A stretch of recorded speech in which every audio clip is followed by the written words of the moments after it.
नमस्कारम देवियों और सज्जनों, आप सभी का हार्दिक स्वागत है। आज हम पढ़ने जा रहे हैं कला, वास्तुकला। मिस्रियों के राष्ट्रीय जीवन में आदर्शों की सर्वोत्तम अभिव्यक्ति उनके पिरामिडों में हुई है।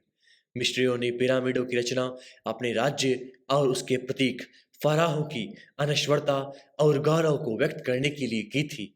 ये भीतर से अलग अलग कमरों में विभक्त हैं, जिनमें मानव उपयोग की सभी आवश्यक और आरामदायक सामग्री रखी जाती थी। एक कक्ष में मसालों के लेप से युक्त ताबूत में बंद फरोहा का मृतक शरीर अर्थात ममी रखा जाता था।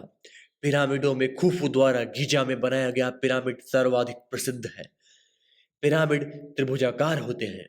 गीजा का विशाल पिरामिड जो 13 एकड़ भूमि में बना है और 480 फीट ऊंचा तथा 755 फीट लंबा है।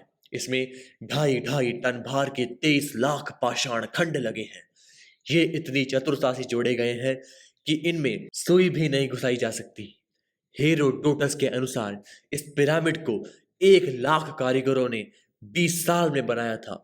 मिस्र के साम्राज्यवादी युग में पाषाणों से विशाल मंदिर बनाए गए। कारनाक का मंदिर अपनी विशालता और कलात्मक सौंदर्य के लिए विख्यात है। इस मंदिर का मध्य भाग 170 फीट लंबा या मध्य कक्ष 170 फीट लंबा और 338 फीट चौड़ा है। इसकी छत 16 पंक्तियों में बनाए गए 136 खंभों पर टिकी है। इसी प्रकार आबू सिम्बेल का गुहा मंदिर 175 फीट लंबा और 90 फीट चौड़ा है। इसका मध्य भाग 20 फीट ऊंचे 8 स्तंभों पर टिका हुआ है, जिसके साथ ओसिरिस की विशाल ऊंची मूर्तियां बनी हुई है। लक्सौर का मंदिर भी अपने कलात्मक सौंदर्य के लिए प्रसिद्ध है। मंदिर के अतिरिक्त ओबेलिस्क तथा चट्टानी मकबरे भी मिस्री कला के अद्भुत नमूने हैं। ओबेलिस्क नीचे से चौड़े और ऊपर से नुकीले पत्थर के भवन थे, जो अपनी निर्माण शैली के लिए प्रसिद्ध हैं। इसके अलावा मिस्रवासी नगर निर्माण कला में भी दक्ष थे। मेम्फिज, थीबज आदि नगर उनकी उन्नत नगर रचना के परिचायक है। मूर्ति कला। मिस्री कलाकारों ने अपनी छेनी से पत्थरों तथा धातुओं को तराशकर देवी देवताओं, फरोहाओं तथा पशु पक्षियों की मूर्तियां बनाकर भव्य मूर्ति कला का विकास किया। खुफू गीजा के पिरामिड के सामने स्थित विशाल स्फिंक्स अर्थात नरसिंह मूर्ति विश्व की विशालतम मूर्ति है। इस मूर्ति का शरीर सिंह का है और सिर फराहो खुफू का है। थटमोज तृतीय और रामेसिस द्वितीय की कठोर पाषाण निर्मित मूर्तियां आकाश को छूती प्रतीत होती हैं। आबू सिम्बेल के मंदिर में उदित होते हुए सूर्य की मूर्ति तथा अमीन होतप तृतीय के समय की शेरों की मूर्तियां अद्वितीय है। चित्रकला। मिस्री कलाकार अपने रिलीफ चित्रों को विविध रंगों से रंगते थे, इसलिए इन्हें एक प्रकार से उभरे हुए चित्र कहा जा सकता है। मिस्री चित्रकला के नमूने मंदिरों, पिरामिडों तथा भवनों के अंदर की दीवारों पर विभिन्न रंगों में बने चित्रों के रूप में मिलते हैं। रानी हेपसेप्सुत चित्रकला में निपुण थी। मिस्री कलाकारों अर्थात चित्रकारों की कला में प्राकृतिक सौंदर्य के अधिक दर्शन होते हैं। ध्यान रखने योग्य बात, मिस्र में मंदिर थे ही नहीं। यहां मंदिर शब्द का प्रयोग गलत किया गया है, क्योंकि मंदिर केवल सनातन धर्म के होते हैं, जबकि मिस्र में सनातन धर्म था ही नहीं। तो मंदिर कैसे उपस्थित हो सकते हैं? धातु कला। धातु कला के क्षेत्र में भी प्राचीन मिस्र ने काफी उन्नति की थी।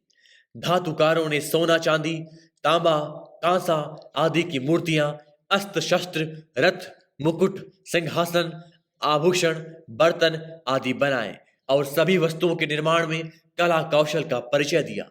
इसमें पेपी प्रथम की काष्ठ के ऊपर ताम पत्र पर चढ़ाकर बनाई गई मूर्ति विश्व प्रसिद्ध है।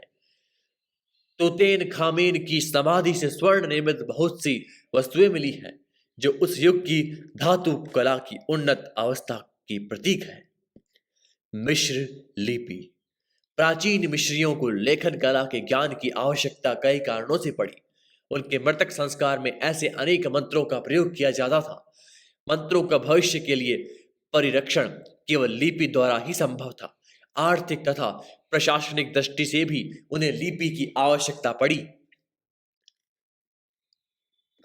हायरोग्राफिक लिपि।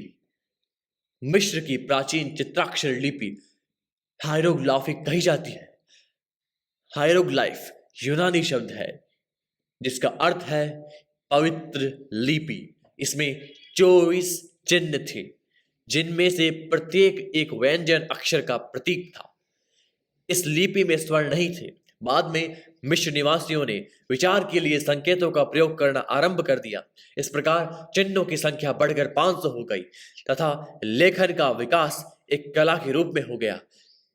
लिपिकों का समाज में प्रमुख स्थान था। वे पेपीरस नाम के पेड़ के पत्तों पर सरकंडे की कलम से लिखते थे।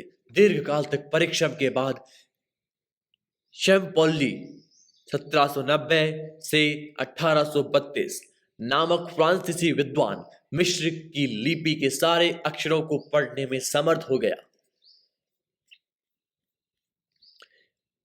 विज्ञान या फिर विज्ञान। मिस्रवासियों ने आधुनिक विज्ञान की भूमिका तैयार करने में महत्वपूर्ण भूमिका निभाई है। उन्होंने गणित, ज्योतिष एवं खगोल के क्षेत्र में काफी प्रगति कर ली थी। अभिष्ट संख्या लिखने के लिए 1 से 9 तक के चिन्ह को बार बार दोहराया जाता था। 10 तथा उसकी गुणन संख्याओं के लिए भिन्न भिन्न चिन्ह थे। उदाहरण के लिए 1 1 0 या 0 1 1 0 1 0 0 के लिए अलग अलग संकेत थे। उन्हें जोड़, बाकी अर्थात घटाना और भाग की क्रिया की भी जानकारी थी, परंतु वे गुणा से अपरिचित थे। सौर पंचांग का आविष्कार उनकी प्रमुख या महत्वपूर्ण देन थी। उनका वर्ष 365 दिन का तथा 12 महीने और महीने में 30 दिन होते थे। भोज 5 दिन देवताओं के नाम पर रखे गए। मृतदेहों को औषधियों का लेप लगाकर सुरक्षित रखने की मिस्र निवासियों की प्रथा ने विज्ञान के विकास को प्रोत्साहित किया। इससे मानव शरीर के ढांचे से संबंधित ज्ञान तथा शल्य क्रिया की कौशल में वृद्धि हुई। ध्यान रखने योग्य महत्वपूर्ण जानकारी। यदि हम खोजों के अनुसंधानों के बारे में हमारे अखंड भारत की बात करें तो अखंड भारत ने सैकड़ों खोजें की है। यद्यपि आप में से बहुत से लोग इस बात से अवगत नहीं होंगे, परंतु याद रखें, बहुत सी प्रमुख मुख्य खोजें अष्टांग योग जैसा बड़ा योग दिया है और भी बहुत सारी चीजें जो आप बाद में जान सकते हैं। और यदि कोई इसके बारे में रुचि रखता है तो ज्यादा से ज्यादा किताबों का अध्ययन करें। तत्पश्चात आप स्वयं एक प्रमुख जानकारी के स्रोत होंगे। मिस्र की सभ्यता की आधुनिक विश्व को देन। मिस्र की सभ्यता का विश्व के इतिहास में अत्यंत गौरवपूर्ण स्थान प्राप्त है।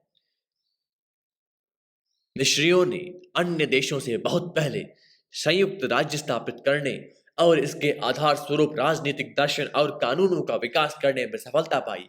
उन्होंने सिंचाई की सुंदर व्यवस्था की, विशाल पिरामिडों और मंदिरों का निर्माण तथा कागज, कांच, मृद भांड इत्यादि बनाने में निपुणता प्राप्त की।